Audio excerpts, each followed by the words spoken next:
ఒక మహిళ వాళ్ళ బాయ్ ఫ్రెండ్తో సెక్స్ చేస్తూ దొరికిపోయింది. అంటే ఆవిడకి ఆల్రెడీ పెళ్ళైపోయింది. ఆ చేస్తున్న సమయంలో వాళ్ళ భర్త వచ్చేసి రెడ్ హ్యాండెడ్గా పట్టుకొని ఆవేదన చెందుతూ కొట్టాడు ఆమెని. దీన్ని సాగ్గా తీసుకున్న అమ్మాయి పోలీస్ స్టేషన్కి వెళ్ళి భర్త మీద వేధింపులు కేసు వేసింది. సో అంటే ఈ కేసుని ఎలా చూస్తుంది కోర్టు? ఒకవేళ అతన్ని అమ్మాయి వెళ్ళి కనుక కేసు పిఎస్లో పెట్టి ఉంటే ఏం జరుగుతుందంటే, పోలీసులు ఏమి గుడ్డిగా కేసుని టేకప్ చేయరండి. ఖచ్చితంగా ప్రిలిమినరీ ఇన్వెస్టిగేషన్ చేస్తారు. అంటే ఎక్కడైతే ఇన్సిడెంట్ జరిగింది ఇంటికి వెళ్తారు, ఎంక్వైరీ చేస్తారు. చుట్టుపక్కల విట్నెస్లు ఎవరైతే ఉంటారో, నేబర్స్ ఎవరు ఉంటారో వాళ్ళందరి దగ్గర ఎంక్వైరీ చేస్తారు. అసలు ఏం జరిగింది అనేది ప్లేస్లో ఎక్కడైతే జరిగిందో అక్కడ ఇన్వెస్టిగేషన్ చేసిన తర్వాత ఒకవేళ ఇది ఇన్సిడెంట్ అని చెప్తే అది అలాగే కేసు ఫైల్ అవుతుంది. అంతేగాని ఈ అమ్మాయి ఫాల్స్ కేసు పెట్టింది అని చెప్పేసి ఫాల్స్ కేసు అనేది ఫైల్ కాదు.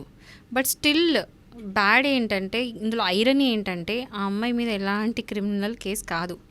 ఇఫ్ ఇన్ కేసు ఇదే ఇన్సిడెంట్లో భర్త వెళ్ళి ఇలా నేను చేశానని చెప్పేసి నా భార్య నన్ను హింసిస్తోంది, నా మీద వేధింపులు కేసు పెట్టి అని చెప్పేసి కోర్టులో కేసు వేస్తే దీన్ని ఎలా చూస్తుంది కోర్టు? ఒకవేళ వైఫ్ వెళ్ళి కేసు పెట్టి వాళ్ళ హస్బెండ్ని ఇట్లనే వేధిస్తుంది అనుకోండి, ఇట్లా చేసినందుకే నేను కొట్టినందుకే, ఇప్పుడు ఆ అమ్మాయి అలా చేసింది కాబట్టి నేను కొట్టినందుకు ఇట్లా ఆ అమ్మాయి కేసు పెట్టిందని చెప్పేసి తను వెళ్ళి కూడా కేసు పెట్టొచ్చు.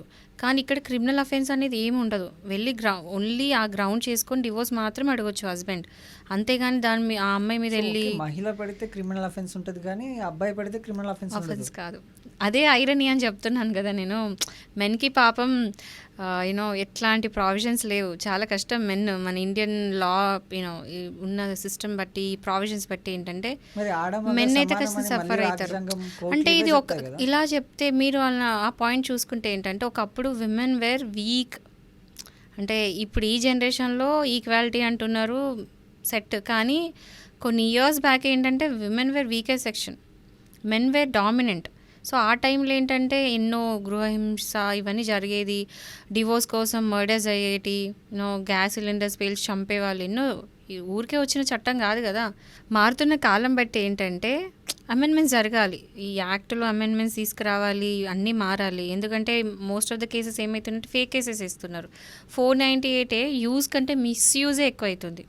అనవసరంగా ఏమి లేకున్నా కూడా నన్ను కొడుతున్నాడు కేసు పెట్టడం, ఏం లేకముందు నన్ను చంపేస్తున్నాడని పెట్టడము.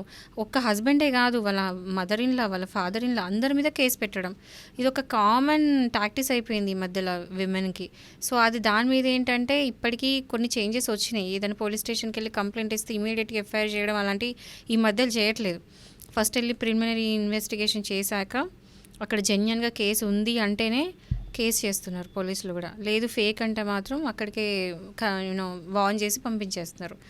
తర్వాత కేసు ఫైల్ అయిన తర్వాత కోర్టుకి వెళ్ళినప్పుడు వీళ్ళు ఇన్వెస్టిగేట్ చేసి మొత్తం కేసు వాళ్ళు ఫైల్ సబ్మిట్ చేస్తే వీళ్ళు ఇచ్చే ఎవిడెన్స్ బట్టి కేసు అనేది డిపెండ్ అయి ఉంటుంది. అంటే తర్వాత ఎటు పోతుంది అని చెప్పేసి 498. ఒకవేళ అబ్బాయి నిజంగా తప్పు చేసి ఉంటే వాడికి శిక్ష పడుద్ది, లేదు చేసి ఉండకపోతే వాడు బయటకు వచ్చేస్తాడు అనమాట.